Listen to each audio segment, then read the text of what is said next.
Ya, oke, kita mulai saja sambil nunggu Oke, yang lain. Silakan ketua kelasnya bisa mulai untuk pimpin doa.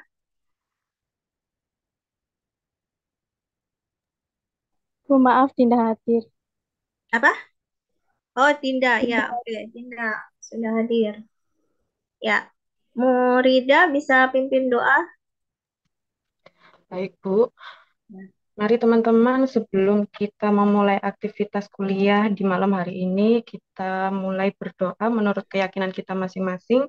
Berdoa dimulai,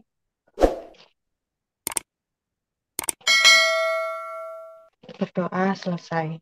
Terima kasih Bu, silakan. Oke, terima kasih. Ya, kita mulai saja untuk pembahasan materi selanjutnya ya dari bisnis internasional. Jadi setelah beberapa modul kita bahas, kita sudah tahu lebih banyak ya tentang bagaimana memasuki dunia atau bisnis internasional, lalu bagaimana kita melakukan kerjasama internasional ya. Minggu sebelumnya kita sudah bahas. Nah, tentu di dalam bisnis itu yang namanya bisnis ya, yang namanya perusahaan punya tujuan, kan gitu ya, punya visi misi. Nah, untuk mencapai visi misi itu harus ada strategi yang perlu dilakukan. Nah, begitupun juga di dalam bisnis internasional. Ada target-target yang harus dicapai, gitu ya. Yang pasti yang namanya bisnis itu tujuannya satu ya, mencapai kesuksesan secara finansial. Nah, kalau bisnis itu atau perusahaan itu sukses secara finansial, nah tentu itu akan berdampak kepada perusahaan itu sendiri dan juga karyawannya, ya. Yang pasti semakin sejahtera gitu kehidupan dari karyawan yang ada di organisasi atau di perusahaan tersebut gitu. Nah, jadi kita akan membahas di sini bagaimana manajemen strategik internasional ya. Kalau kita bicara manajemen ya, ada 4 fungsi ya yang seperti seharusnya ini udah menjadi basic ya di dalam manajemen itu ada 4 fungsi yang dilakukan di dalam suatu organisasi. Karena perusahaan itu dia bisa terbentuk, bisa berjalan dengan dua pondasi. Yang pertama adalah prosesnya, yang kedua adalah people-nya. Nah, proses ini yang dimaksud di sini adalah manajemennya.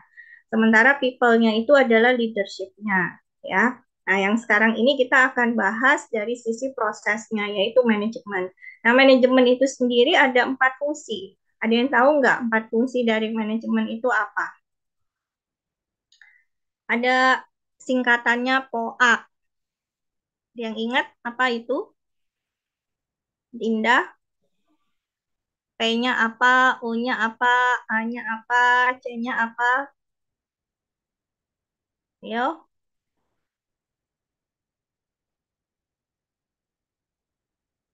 ada yang tahu kah? Ini basic banget loh. Pengantar manajemen harusnya udah dapet. Apa? Apa sih yang perlu dilakukan oleh perusahaan di dalam melakukan menjalankan usahanya gitu.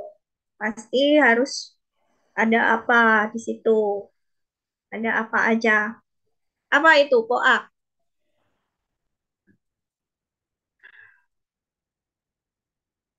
Masa nggak ada yang tahu ya? Yang Intar. planning itu Ya, betul. planning, organizing, actuating sama controlling. Betul. Nah, itu dia ya. Ingat-ingat ya. Jadi itu dasar banget ya. Kalau kita bicara manajemen, apapun nanti manajemennya, mau manajemen sumber daya manusia, ya berarti 4 fungsi itu diberlakukan ya untuk mengelola SDM yang ada di organisasi. Ya, baik itu dari sisi perencanaannya, dari sisi organizingnya, dari sisi actuatingnya, dari sisi controllingnya gitu. Kalau kita bicara manajemen keuangan, ya udah 4 fungsi itu juga dijalankan untuk mengelola keuangan dari satu perusahaan. Seperti itu gitu ya. Nah, kalau ini kita bicara dari sisi apa manajemen strategiknya, berarti di situ harus ada 4 fungsi juga gitu yang dijalankan untuk mengelola strategi-strategi bisnis gini ya. Nah, dari sini kita bisa belajar bahwa perusahaan itu dalam proses perencanaan, nah ini udah disinggung gitu ya, salah satu fungsi dari manajemennya gitu ya, bahwa proses perencanaan manajerial yang menyeluruh gitu ya. Nah, itu perlu dilakukan yang namanya perencanaan strategi. Ya, untuk apa? Supaya bisa terukur pada saat pelaksanaannya gitu. Ya, strategi yang seperti apa ya? Strategi yang bisa membuat perusahaan itu bisa bersaing di dalam bisnis internasionalnya. Ya, persaingan yang dilakukan secara efektif. Seperti itu, ya.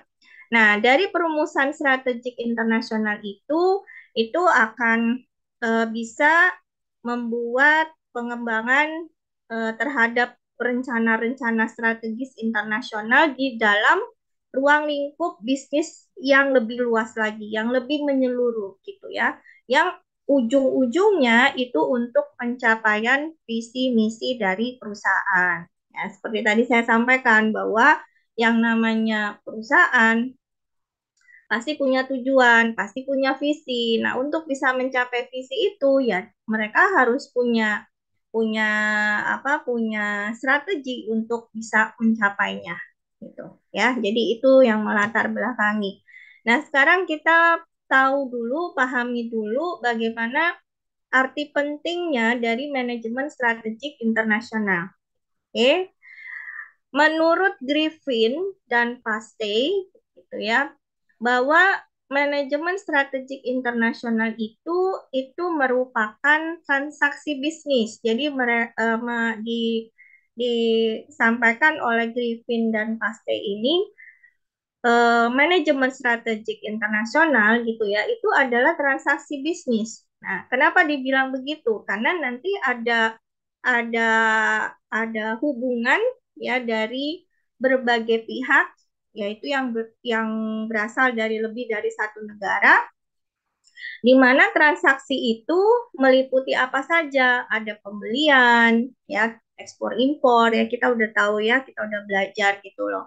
Lalu kemudian ada mungkin membangun satu pabrik di negara lain gitu ya, untuk bisa biaya yang lebih rendah gitu. Atau bisa juga dilakukan yang namanya peminjaman uang gitu, peminjaman uang dari satu bank untuk biasa membiayai operasional di negara lain. Nah, transaksi-transaksi ini merupakan perencanaan strategik atau manajemen strategik internasional. Jadi hal-hal yang perlu dilakukan, yang perlu dikelola, dan ini menjadi strategi ya, beberapa strategi internasional dari perusahaan internasional gitu loh. Ya. Ya, pihak-pihak yang terlibat di dalam transaksi itu bisa siapa aja, bisa secara individu dalam arti si pelaku bisnisnya gitu ya, bisa secara perusahaan dan bisa juga secara grup, misalkan departemen gitu atau bagian, atau bisa juga dari agen pemerintah ya. Nah, itu eh, pengertian dari Griffin. Nah, sebelum kita lanjut, ini supaya lebih clear dulu ya bahwa eh, bisnis internasional itu berbeda dengan bisnis domestik, itu udah pasti ya. Nah, yang membedakannya itu apa? Yang membedakannya bisnis internasional udah pasti melibatkan banyak negara. Jadi strateginya pun juga akan berbeda dengan strategi bisnis yang perusahaan itu menjalankannya di lokal, gitu ya. Nah, artinya di sini ketika melibatkan banyak negara, yang pasti akan melibatkan juga banyak mata uang. Kita udah belajar ya yang sebelumnya terkait dengan pembayaran. Ada kurs, ada valuta asing, gitu ya. Maka di sini bagaimana strateginya terhadap perlakuan nilai tukar dari suatu mata uang terhadap mata uang lainnya itu juga perlu dipikirin gitu ya. Nah, kemudian bedanya lagi di bisnis internasional itu juga punya sistem hukum yang berbeda di berbagai negara. Jadi aturan-aturan, undang-undang itu pasti kan beda-beda dari setiap negara.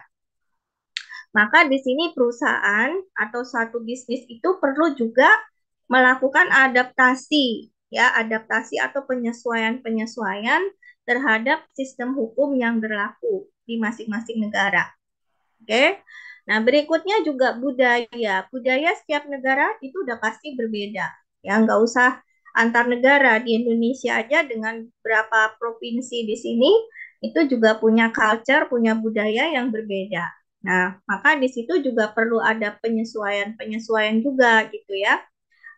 Dan perlu strategi untuk bisa masuk, untuk bisa diterima di satu negara ya dengan masyarakatnya yang ada di situ gitu. Itu kan perlu dipikirin bagaimana cara masuknya. Ya. Lalu terkait juga dengan ketersediaan sumber daya. Nah, di sini di bisnis internasional ini ya sumber daya alam, sumber daya manusia dan juga teknologi itu berbeda-beda ketersediaannya di setiap negara. Nah, sehingga membuat apa? Produk yang akan dihasilkan pun juga akan berbeda gitu ya karena negara A misalkan itu penghasil beras gitu ya paling banyak gitu berlimpah ruah. Nah, itu berarti produknya akan lebih banyak dominan di beras gitu ya atau bikin produk yang memang ada kandungan itu gitu. Ya, lain lagi itu apa banyak menghasilkan kopi misalkan ya. Nah, itu jadi setiap negara ketersediaan sumber dayanya juga berbeda-beda gitu. Makanya di situ juga perlu strategi yang berbeda gitu ya. Nah, kita mulai masuk di sini perencanaan strategis internasional. Jadi ini kita membahas fungsi yang pertama dari manajemen strategik gitu ya. Yang pasti yang perlu dilakukan untuk bisa sebelum mengimplementasikan strategi itu atau melaksanakan strategi itu perlu direncanakan juga gitu. Nah, yang dimaksud di sini perencanaan strategi internasional ini adalah satu proses. Proses untuk mengembangkan suatu strategi bisnis ya untuk melakukan penetrasi pasar atau masuk ke dalam suatu pasar internasional dan itu bisa bersaing di sana. Jadi ini bagaimana nih perusahaan ini supaya dia bisa masuk gitu ya dengan pertimbangan-pertimbangan tadi ya terkait apa terkait mata uangnya, lalu legalitasnya, kemudian budayanya gitu ya dan ketersediaan sumber dayanya. Nah, ini bagaimana?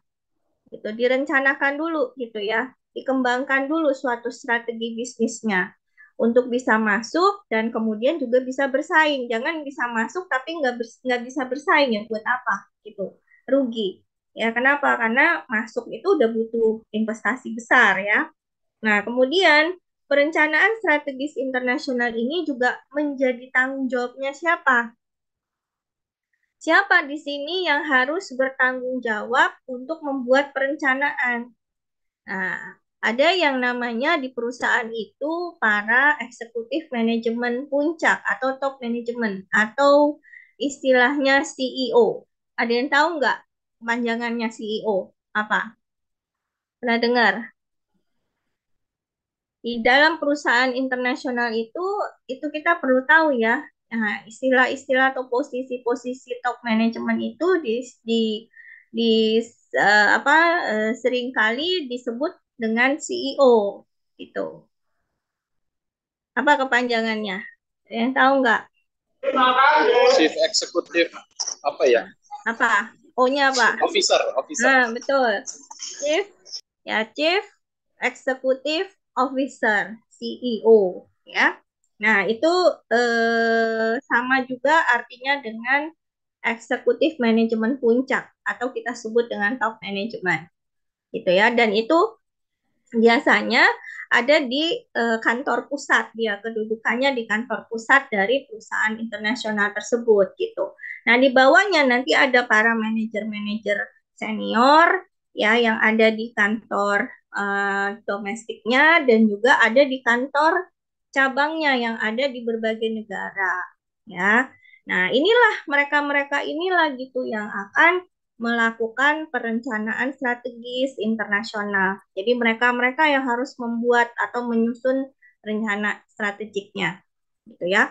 Nah, di dalam melakukan itu, artinya di dalam membuat perencanaan strategik itu, ini ada pertanyaan-pertanyaan yang harus dijawab, gitu. Karena pertanyaan-pertanyaan mendasar ini yang bisa nanti menentukan strateginya apa untuk perusahaan itu bisa bersaing di dalam pasar internasional, gitu ya. Dia bisa bersaing gitu. Kan tadi ya masuk aja tapi nggak bisa bersaing buat apa, gitu kan? Jadi masuk dan bisa bersaing. Nah, sekarang supaya bisa bersaing kan perlu ada strategi. Nah, strateginya apa? Itu perlu dijawab dulu nih, pertanyaan-pertanyaan mendasar ini. Ya, yang pertama apa? Terkait dengan produknya dulu. Produk apa nih yang akan dijual oleh si perusahaan internasional ini gitu. Ya, jadi ini harus fokus kepada keunggulan komparatif atau keunggulan kompetitifnya. Ya, keunggulan komparatif itu keunggulan yang bisa dibandingkan dengan produk lainnya gitu. Ya, kalau keunggulan kompetitif ini keunggulan yang bisa bersaing. Jadi artinya di lokalnya dia udah juara nih produknya gitu ya. Di dalam negeri ini perusahaan ini produknya sudah juara. Nah, kemudian ini dengan juaranya dia di dalam negeri, kemungkinan besar dia bisa unggul juga gitu, bisa bersaing dalam arti di pasar internasional gitu. Ya, jadi harus harus dijawab dulu. Produknya apa nih yang mau dijual gitu, ya. Nah, jadi supaya bisa tahu, oh kita punya produk ini nih, apa misalkan industri apa ya, otomotif misalkan gitu ya. Oh, kita punya produk matic yang khusus perempuan misalkan gitu ya. Nah, itu di di perusahaan di bisnis lokalnya di dalam negerinya gimana? Bisa bersaing nggak? Ternyata juara gitu. Nah, itu bisa masuk gitu ya, misalkan ke negara lain. Nah, itu yang namanya keunggulan kompetitif gitu ya. Nah, terus setelah itu bisa ditentukan produk apa, nah, lalu ditanya lagi di mana dan bagaimana produk itu dibuat. Jadi ini mau di mana nih dikerjakan di produksinya. Terus cara produksinya seperti apa? Nah, tentu di sini perusahaan juga akan memilih negara-negara dengan biaya investasi atau biaya logistiknya ataupun biaya produksinya yang lebih murah ya supaya perusahaan bisa menjalankan bisnisnya dengan lebih efisien gitu. Jadi kan ada butuh strategi yang perlu dilakukan untuk menentukan gitu, memilih negara-negara mana nih yang kita mau tempatin gitu ya. Ya tadi ya berkaitan dengan ketersediaan sumber daya yang ada di negara tersebut gitu. Ya, apakah memproduksi satu produk saya ini apakah diproduksi di dalam negeri terus dibawa keluar itu jauh lebih murah dibandingkan diproduksi di sana gitu di negara itu misalkan seperti itu ya, atau diproduksi di negara mana untuk dilempar lagi ke negara Eropa misalkan seperti itu ya. Jadi itu harus ditentuin di mana dan bagaimana produk itu akan dibuat ya. Nah, selanjutnya pertanyaan berikutnya adalah di mana dan bagaimana produk itu akan dijual. Tadi kan di mana dan bagaimana itu diproduksi. Ya, produk itu diproduksi. Sekarang produk itu udah diproduksi. Nah, terus habis itu di mana? Terus gimana nih menjualnya? Maka di sini perusahaan pun akan melihat, memilih juga negara-negara yang masyarakatnya konsumtif terhadap produk luar negeri. Contoh misalkan Indonesia. Indonesia itu konsumtif atau enggak masyarakatnya? Menurut kalian? Enggak, Bu. Hah? Konsumtif. Konsumtif. Konsumtif sekali ya, sangat konsumtif kan, gitu. Jadi kalau ada produk baru aja, dari mana lah gitu ya. Dari, apalagi sekarang udah banyak masuk Korea, ya bukan lagi dari China, dari Taiwan, dan segala macam gitu loh. Ya, itu langsung gitu. Buat apa orang Indonesia itu rasa ingin tahunya, rasa ingin cobanya tuh besar sekali gitu ya. Nah, itu makanya Indonesia itu menjadi negara yang paling apa ya, paling enak dijadiin sasaran gitu. Sasaran para pebisnis ya di negara-negara lain gitu. Karena apa? Karena masyarakatnya konsumtif ya terhadap produk luar negeri. Terus selain konsumtif punya daya beli juga secara finansial. Ya, daya belinya juga tinggi ya. Terus juga punya regulasi standar produk yang rendah. Jadi kita nih punya standar produk masuk yang dari luar itu rendah gitu, nggak banyak persyaratan istilahnya begitu gitu. Standarnya yang penting halal misalkan gitu ya. Yang penting halal, hygiene udah. Beda sama kalau kita bawa masuk produk ke Eropa, itu paling jelimet gitu. Ya, saya pernah coba masuk saya punya usaha ya di bidang kria. Produk saya tuh dari rotan sintetis, bukan rotan ya, tapi rotan sintetis. Nah, itu pun masuk ke sana itu harus betul-betul harus ada, oh ini bahannya tuh kandungannya apa gitu. Nanti kalau masuk ke sana itu bisa berimpact terhadap apa lingkungan gimana gitu ya. Ada masalah kesehatannya lah atau apalah gitu. Itu sampai detail banget. Ya, jadi urusannya lama gitu, urusannya panjang. Indonesia itu nggak sejelimet itu gitu. Makanya banyak banget produk asing itu masuk dengan mudah ya. Nah, ini juga menjadi menjadi apa strategi-strategi yang perlu dipikirin gitu ya oleh para pebisnis. Dia pasti akan cenderung memilih negara yang tadi gitu ya. Negara yang secara konsumtif, masyarakatnya, daya belinya juga ada, terus masuknya juga gampang gitu. Punya regulasi standar produk yang uh, nggak terlalu jelimet gitu ya, sehingga mereka bisa jual gitu. Nah, lalu pertanyaan berikutnya, di mana dan bagaimana produk itu bisa memenuhi kebutuhan sumber dayanya ya untuk bisa memproduksi. Jadi kalau misalkan dia diproduksi terus di lokal, itu biayanya mungkin bisa tinggi gitu.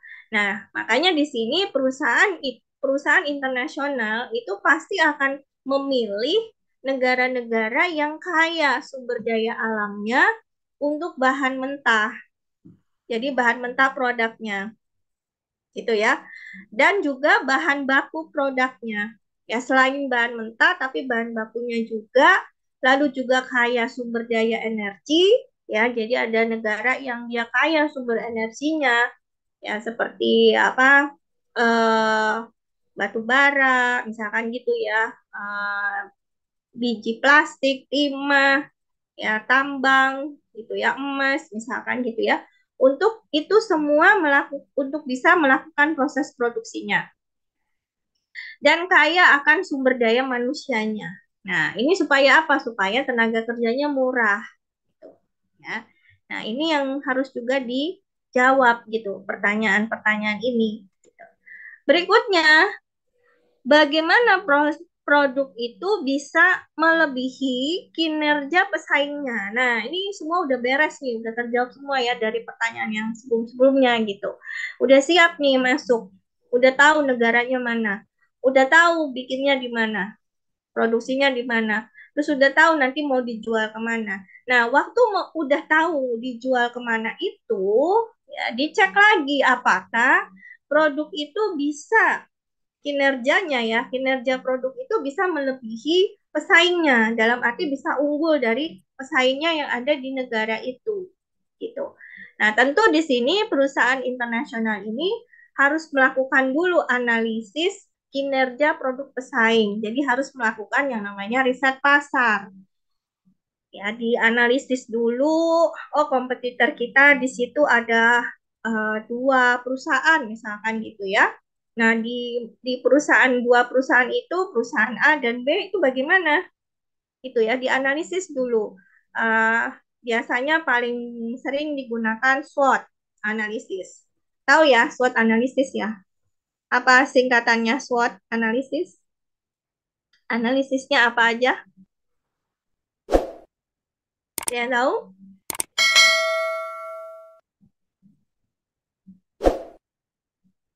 Ayo, analisis SWOT apa aja di situ? SWOT, Bu. Panjangannya Ya, lupa.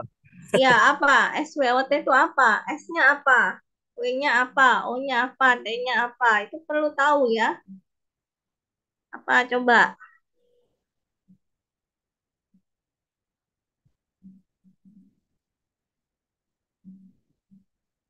Mana Julio? Julio, suaranya mana Julio? Julio ada nggak? Iya Bu, ada Bu, saya Bu Adir. Nah, Julio, apa coba? Analisis SWOT itu apa aja yang perlu dianalisis? Dari sisi apa? Gimana Bu? Analisis Analisa SWOT. SWOT. Apa itu SWOT? SWOT. S-nya apa? W-nya apa? O-nya apa? T-nya apa? Apa itu? Analisa SWOT. Ayo.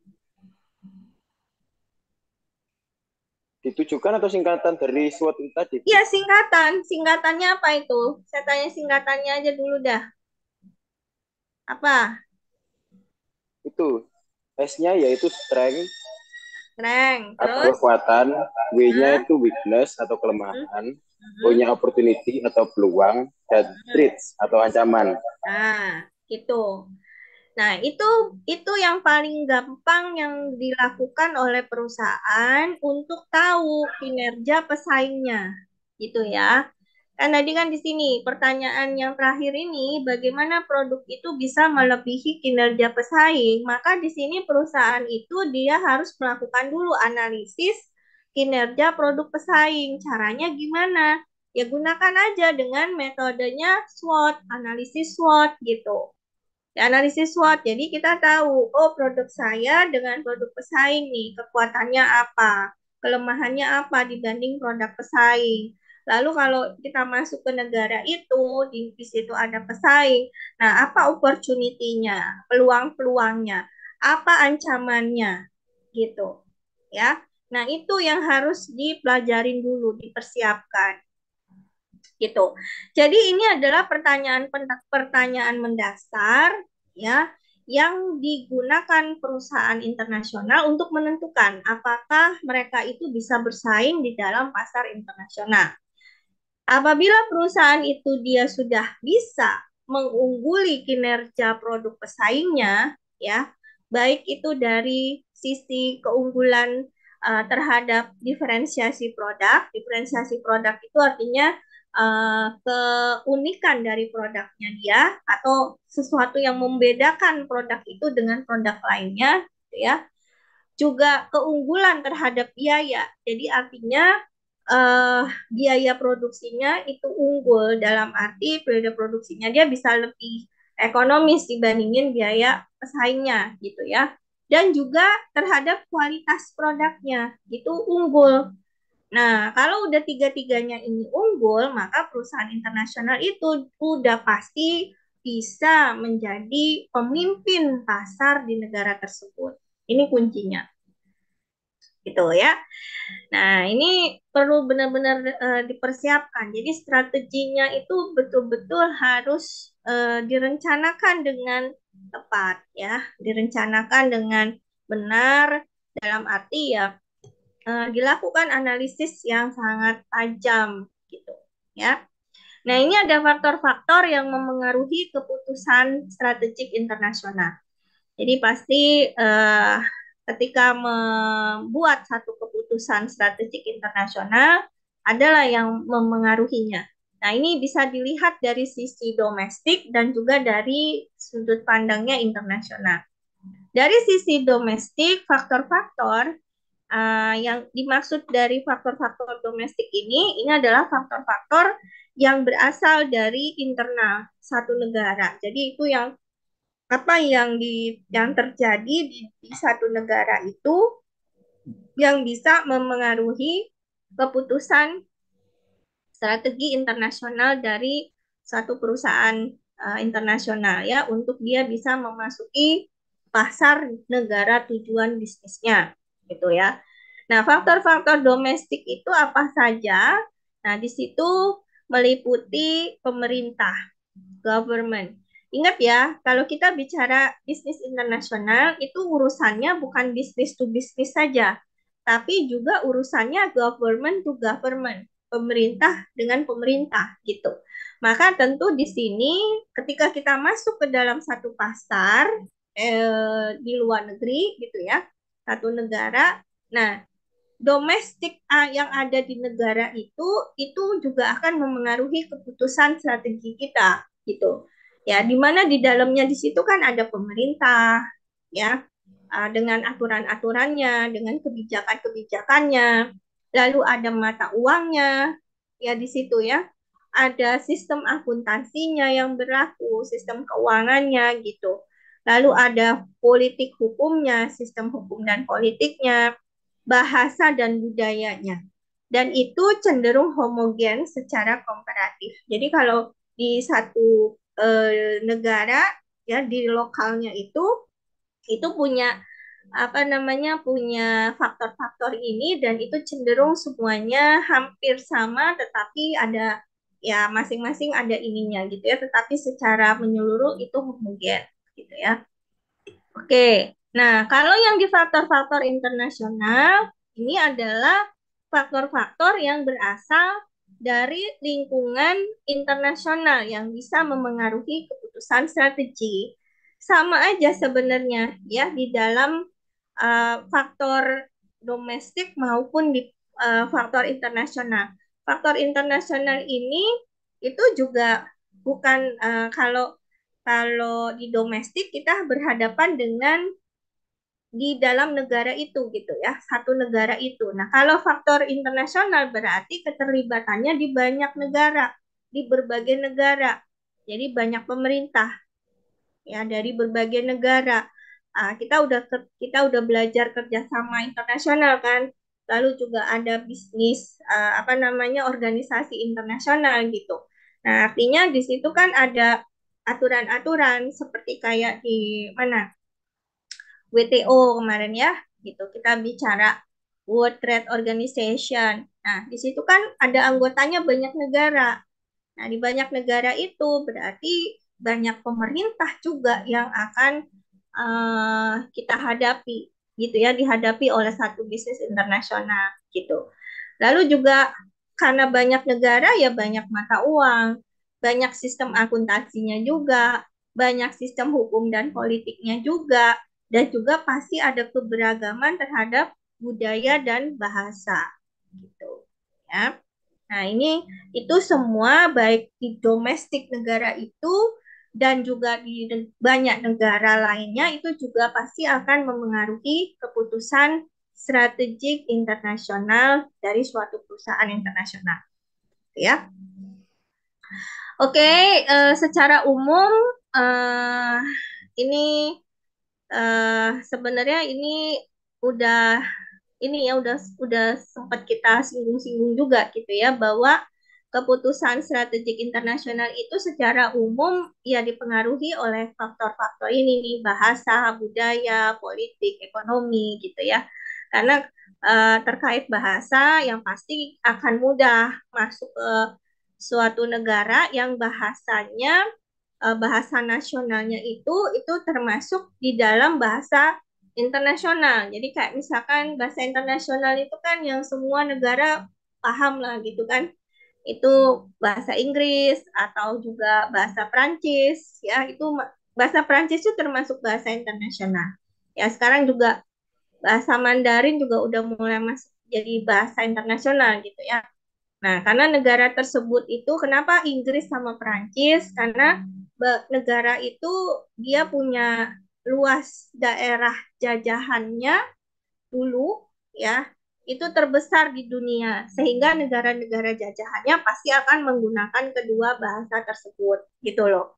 Ya itu kenapa bahasa Inggris dan bahasa Prancis itu bisa dikuasai oleh banyak negara. Ceritanya begitu ya. Lalu kalau budaya ya budaya misalkan budaya masyarakat Indonesia ketika menghadapi bulan puasa.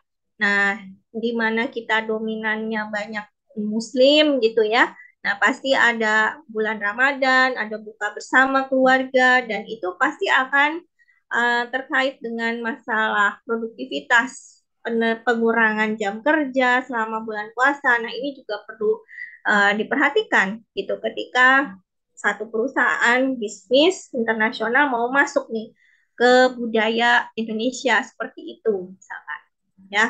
Lalu politik ya di sini contohnya perang saudara atau perang antar suku atau ada kudeta militer.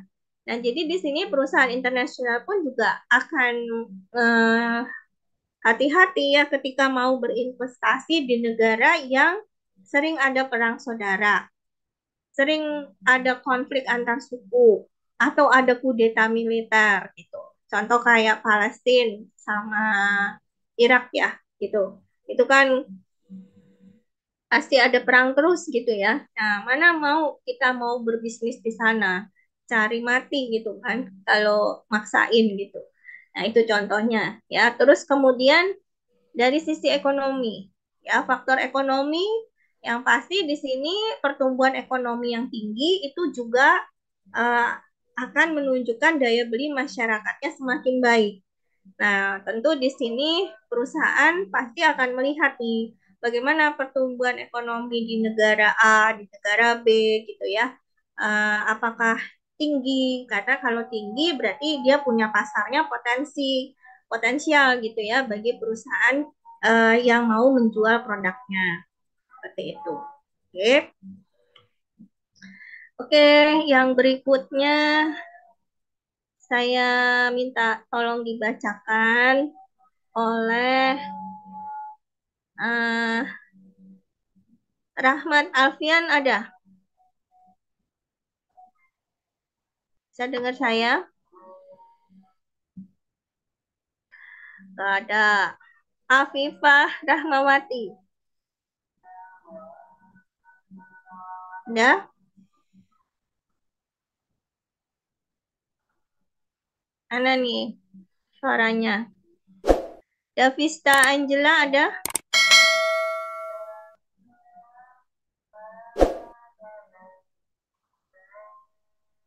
Davista Angela nggak ada. Ini banyak yang ada namanya terus hilang ya. Orangnya nggak standby. Halo, iya Bu, tadi habis di kamar mandi, Bu. Saya tadi Siapa? dipanggil, Bu. Siapa? Rahmat, Bu. Rahmat. Oke. Rahmat, minta tolong dibacakan. Oh iya, Bu. Siapa? Yang ini ya, Bu. Faktor-faktor mempengaruhi keputusan ini ya. Ya. Baik, Bu. Faktor-faktor yang mempengaruhi keputusan strategi internasional secara umum sebagai berikut. Yang nomor 1, campur tangan pemerintah. Contohnya adalah campur tangan pemerintah, pembatasan kuota terhadap barang-barang impor tertentu, pemberlakuan birokrasi yang rumit, dan penetapan pajak yang tinggi bagi investasi asing, dan lain sebagainya. Yang kedua, ada buruh. Perusahaan internasional cenderung akan mengalihkan investasi dan operasinya pada negara-negara dengan upah buruh yang lebih murah, jaminan keamanan, dan lingkungan kerja yang lebih baik. Yang ketiga, ada hubungan industrial, perburuan. Contohnya pemberlakuan serikat pekerja, labor union, ketentuan pemutusan hubungan kerja atau PHK, dan lain sebagainya.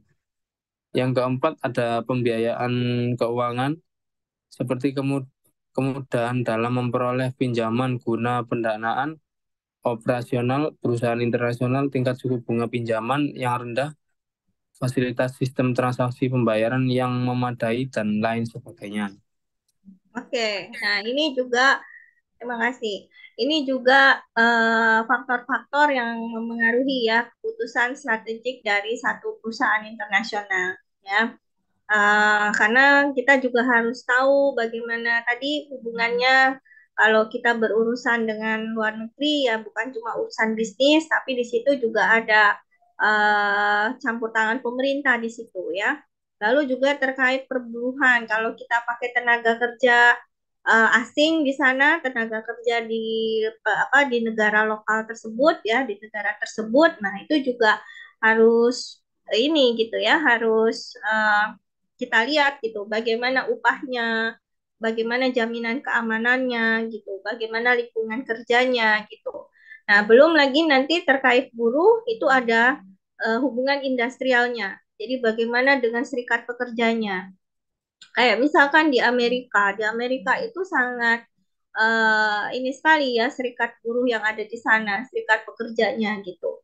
Ya sangat apa ya, ya boleh dikatakan sangat kuat gitu hubungan industrialnya. Jadi kalau hati-hati ketika bagaimana memutuskan hubungan kerja, bagaimana bisa apa dari sisi kompensasinya dan lain sebagainya gitu ya. Nah, kemudian juga dari sisi keuangan, pembiayaan. Nah, mudah nggak di negara itu untuk melakukan pinjaman? Ya, pinjaman, kenapa harus pinjam? Ya, namanya bisnis pasti ada modal yang diperlukan. Ada pinjaman yang harus diambil gitu ya untuk bisa mendanai operasional perusahaan karena itu termasuk modal. Nah, di situ berarti kita perlu lihat ya di negara itu tingkat suku bunganya bagaimana, tinggi atau rendah. Yang pasti kan harus dipilih yang rendah. Lalu bagaimana sistem transaksi pembayarannya dan lain sebagainya. Ya, jadi ini semua adalah faktor-faktor yang mempengaruhi keputusan strategik internasional. Oke.